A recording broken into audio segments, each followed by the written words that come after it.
Last Stop on Market Street. Words by Matt de la Peña and pictures by Christian Robinson. Brought to you by Children Mending Hearts, a nonprofit for educational purposes. CJ pushed through the church doors, skipped down the steps. The outside air smelled like freedom, but it also smelled like rain, which freckled CJ's shirt and dripped down his nose. He ducked under his Nana's umbrella, saying, "How come we gotta wait for the bus and all this wet?" "Trees get thirsty too," his Nana told him. "Don't you see that big one drinking through a straw?" CJ looked for a long time, but never saw a straw.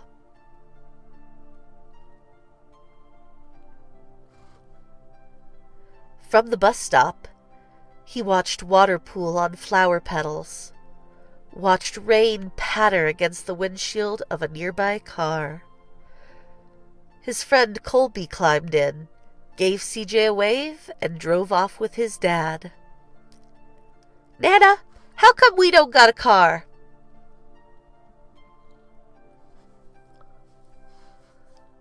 "Boy, what do we need a car for? We got a bus that breathes fire and old Mr. Dennis who always has a trick for you." The bus creaked to a stop in front of them. It sighed and sagged as the door swung open.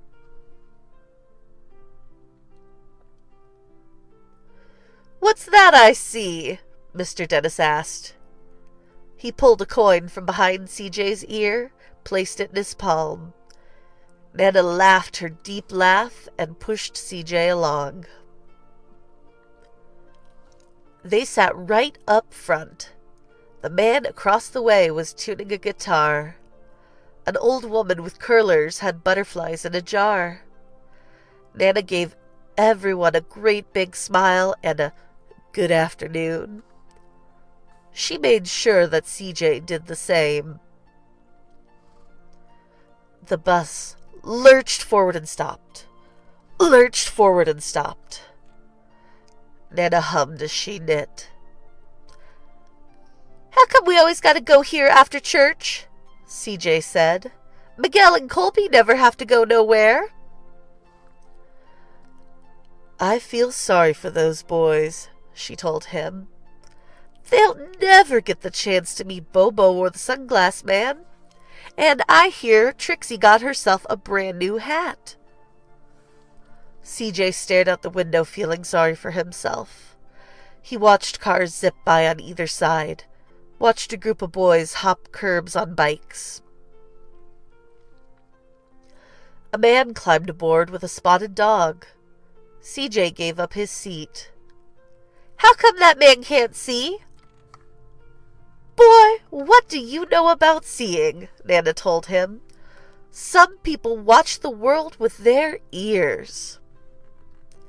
"That's a fact. Their noses, too," said the man, sniffing at the air.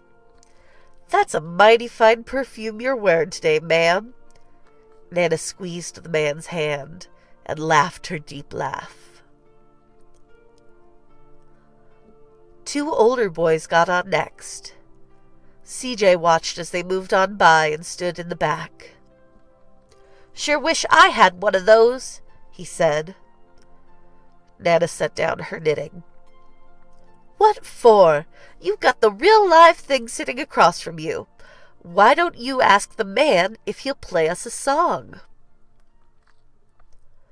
CJ didn't have to. The guitar player was already plucking strings and beginning to sing. "To feel the magic of the music," the blind man whispered, "I like to close my eyes." Nana closed hers, too. So did CJ and the spotted dog.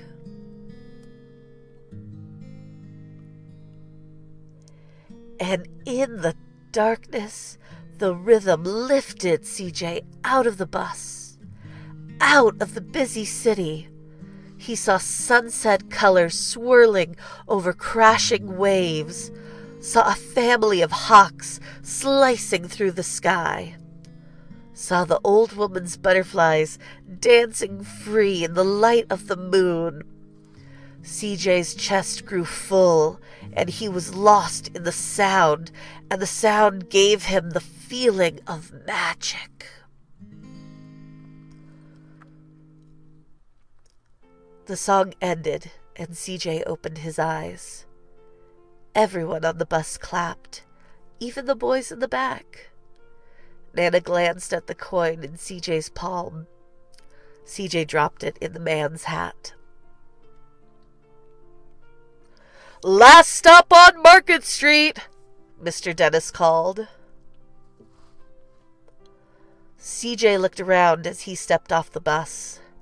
Crumbling sidewalks and broken down doors, graffiti-tagged windows and boarded-up stores.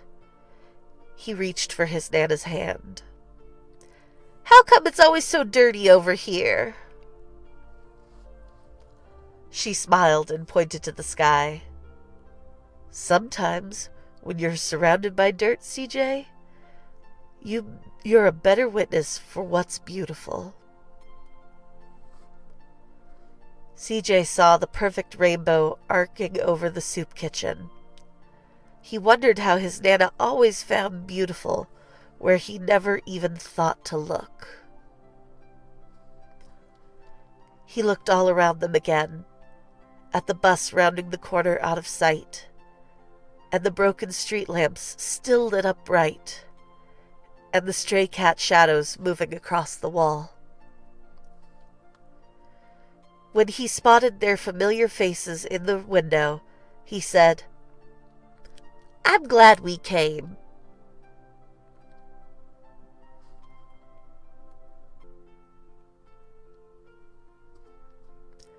He thought his Nana might laugh, her deep laugh, but she didn't. She patted him on the head and told him, "Me too, CJ. Now, come on."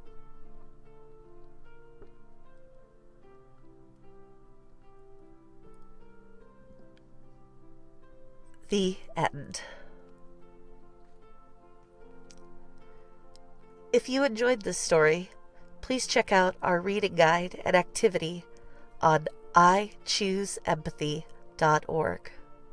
Thank you for listening.